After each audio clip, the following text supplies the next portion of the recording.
দণ্ড দাও বিচারিকভাবে ডাকাতের বেলা, কারণ সমাজকে ত্রাসের সৃষ্টি করবে, ডাকাতের কারণে অনেক মানুষ ক্ষতিগ্রস্ত হবে। এই জন্য ভাই ইসলামী শরীয়ত দণ্ড রেখেছে কোথায় দেখেন, আপনি গান শুনেন, দুমায়া সারাদিন গান শুনেন, নাচেন, নাচতে নাচতে একদম ফ্যানের সাথে ঝুলে থাকেন, শরীয়তের জন্য কোনো শাস্তিমূলক ব্যবস্থা নির্দিষ্ট কোনো হদ ঠিক করে দেয় নাই। কেন?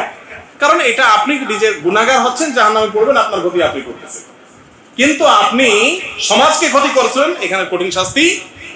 তাহলে চুরি এটা যদি ব্যাপকভাবে বেড়ে যায়, সমাজ কি ভালো হবে না খারাপ হবে? এই জন্য শরীয়ত এখানে কঠোর শাস্তির ব্যবস্থা আর এখানে অনেক কথা আছে। এই যে শাস্তিমূলক ব্যবস্থাগুলো আবার প্রমাণ করতে এমন প্রমাণ লাগবে, সন্দেহের ঊর্ধ্বে হতে হবে। এই জন্য সমস্ত ফুকায়ে কেরামের কাছে ঐক্যবদ্ধ একটা মূলনীতি হলো আল হুদুদুত তানদারিউ বিশুবহাত। মাদ্রাসার ছাত্ররা বুঝবেন যে ইসলামের শাস্তিমূলক ব্যবস্থা কোনো বিচারক কার্যকর করতে হলে সন্দেহের ঊর্ধ্বে হতে হবে, কোন রকম সংশয় হলে এটা প্রমাণ করা যাবে না। তার মানে আল্লাহ নিজেও চান না যে কথায় কথা কথা হাত কাটুক, একটা দুটো এক্সাম্পল হবে সব সুইচের মতো সোজা, একটা দুটো এক্সাম্পল হবে একেবারে সব তারের মতো সোজা হয়ে যাবে।